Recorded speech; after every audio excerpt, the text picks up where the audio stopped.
রায়হানটারে যে নিয়ে তারা 3 ঘন্টার মধ্যে মারলো, তারা এই মারির বিচারটা যেন হয় এবং মারির বিচারটা যেন তারা এমন শাস্তি বোধ করে, এমন শাস্তি পায় যাতে তাদেরকে দেখে জনগণের মধ্যে বলেন আর পুলিশের মধ্যে বলেন কেউ এইরকম আর কোনোদিন সাহস করতো না যে একটা নিরীহ মানুষকে মারা। এবং আমার মতো আর কোনো রায়হানের মা যেন এরকম দিন রাত বসে রায়হানের জন্য অপেক্ষা না করে। আমি তো মনে হয় সারা জীবনে শুধু রায়হানের অপেক্ষাই করব, কিন্তু চার্জশিটটা দেওয়ার পর, বিচারটা হওয়ার পর হয়তো কিছুটা শান্তি পাইব, কিছুটা সুস্থ পাইব। ধন্যবাদ আপনাদেরকে। যাই হোক, প্রিয় দর্শক, আপনারা দেখছেন আমরা কথা বলছিলাম রায়হানের গর্ভধারিণী মা, যিনি আজকে প্রায় 5 মাস পরও সন্তানের জন্য কান্না করছেন, কথা বলতে পারছেন না, এবং একটি দাবি ওনার যে সুস্থ বিচারটা যেন আমার সন্তানের আমি পাই, সেই দাবি রেখেই কিন্তু তিনি সব সময় কিন্তু কথা বলছেন মিডিয়ার সামনে এবং সংশ্লিষ্ট দায়িত্বশীল যারা আছেন তাদের উদ্দেশ্যে। তো তারা এখনও আশা করছেন যে পিবিআইয়ের কাছ থেকে ভালো একটি ফলাফল আসবে এবং সুস্থ বিচারটা হবে।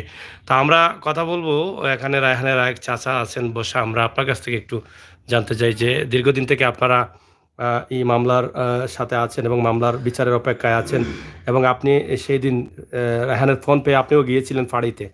তো আপনার বক্তব্য আমরা একটু শুনতে চাই যে এই মুহূর্তে আসলে আপনার কি বলার আছে এই মামলা সম্বন্ধে।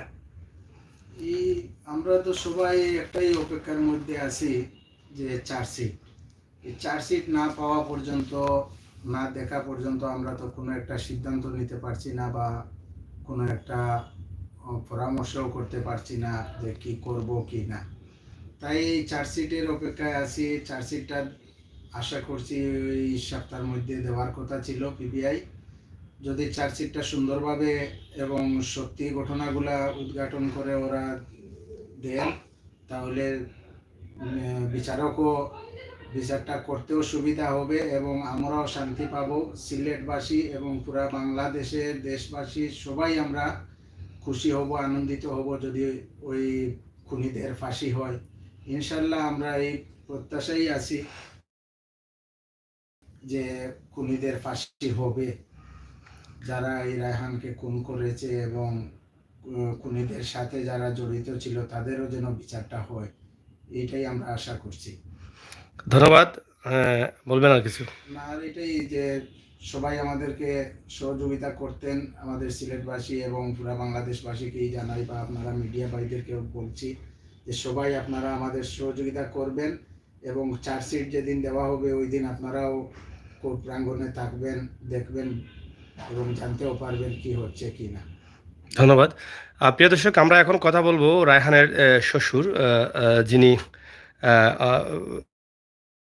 আন্দোলনের সময় অনেকটা বক্তব্য দিয়েছিলেন, বা আমরা এখন হয়তো অনেকদিন পর জানতে চাই আসলে আপনার বক্তব্যটা এই মুহূর্তে কি রয়েছে, যেহেতু রায়হান হত্যা 5 মাস প্রায় হয়ে যাচ্ছে,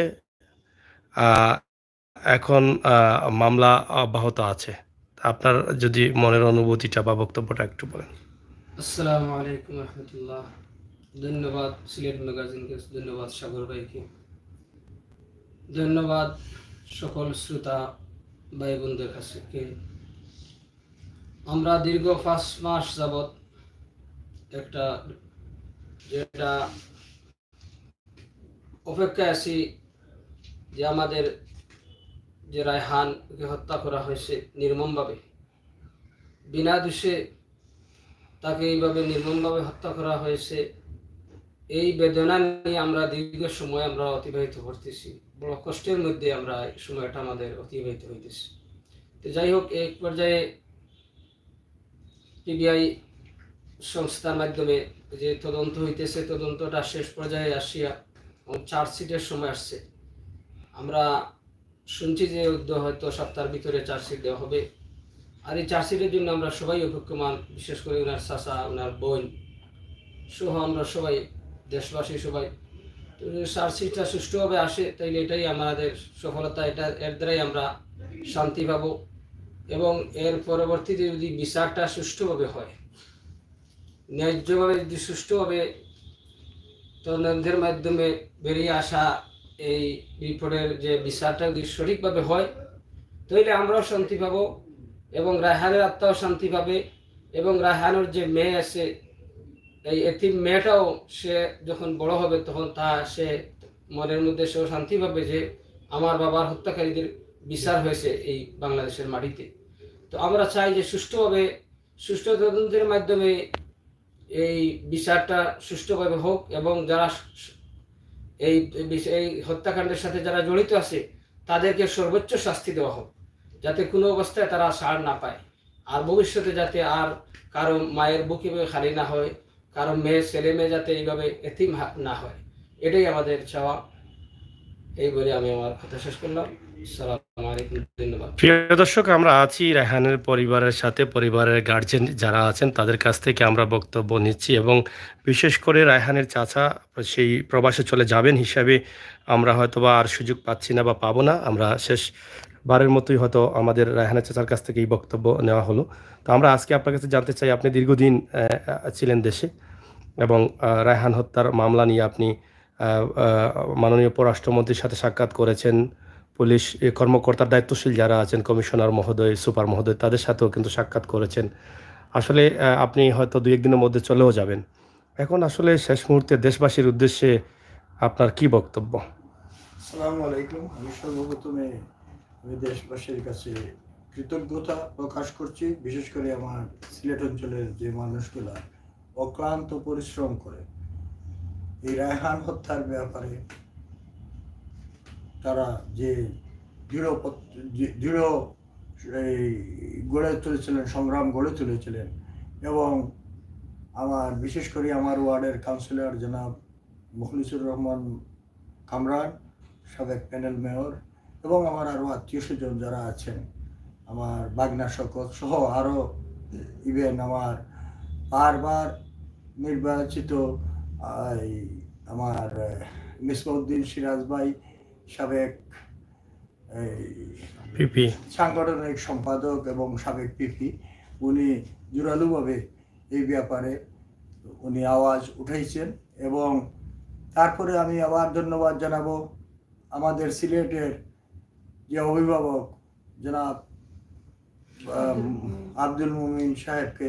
উনি আমাদের পাশে দাঁড়িয়েছেন, আমাদের বাড়িতে এসেছেন, আমিও ওনার সাথে সাক্ষাৎ করেছি। উনি আশ্বাস দিয়েছিলেন আমাকে যে রায়হান হত্যার বিচার হবে, এখানে কোনো কাউকে ছাড় দেওয়া হবে না।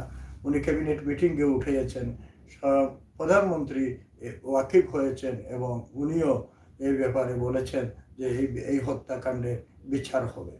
এখানে আমরা এই আন্দোলনটা একটু স্টাপ করেছিলাম আমাদের পররাষ্ট্রমন্ত্রী মহোদয়ের কথায়, আশ্বাসে। এখন আমি দীর্ঘ 5 মাস যাবৎ বাংলাদেশে এসেছি, সুদূর মার্কিন যুক্তরাষ্ট্র থেকে।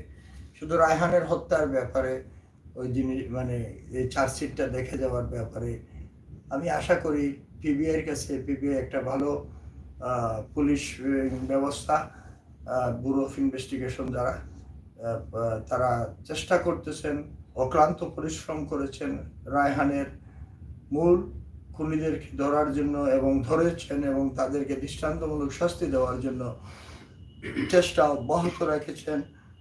এবং যে পিবিআই যে আমি দেখা করেছিলাম পিবিআইয়ের মাননীয় এসপি মহোদয়ের সাথে, উনি আমাকে আশ্বাস দিয়েছেন সুন অ্যাজ পসিবল, খুব জলদি আশা করা যাচ্ছে আগামী সপ্তাহে এই চার্জশিটটা দিয়ে দিবেন। আর আমার বড় শখ ছিল আমি চার্জশিটটা দেখে যাব, কিন্তু আমি দেখে যেতে পারি নাই। আমি চলে যাচ্ছি, কারণ আমার টাইম নাই। খুব জলদি আমি চলে যাব। তো আমি আশা করি যদি দেখা যায় চার্জশিটে কোনো ধরনের গাফলাতি আছে বা কোনো ধরনের স্বজনপ্রীতি আছে, তাহলে আমরা আমাদের আইনজীবীদের সাথে বসে সিলেটবাসীকে সাথে নিয়ে আমরা এটা দেখব, এবং প্রয়োজন বোধে আমরা আবার ব্যবস্থা গ্রহণ করার জন্য আমরা যে সংগ্রাম কমিটি গঠন করা হয়েছে তাদেরকে বলবো। আর ওনারা চার্জশিট দেওয়ার পরে আমরা চেষ্টা করব, অথবা আমরা চাইতেছি যে এই বিচারটা যেন দ্রুত বিচার আইনে হয়, কারণ এমনিই তো 5 মাস চলে গেছে। এই ছোট বাচ্চা আলফাটা তার পিতৃহারা হয়েছে, একজন মা তার সন্তান হারা হয়েছে, একজন স্ত্রী তার স্বামী হারা হয়েছে। আমি এইটাই একটা দুঃখ লাগে। আমি ওয়েস্টার্ন কান্ট্রিতে থাকি, এইভাবে আমি দেখি নাই যে একজন মা তার সন্তানের বিচারের দাবিতে রাস্তায় বসে কাঁদবে। এটা কোন ধরনের ইয়া?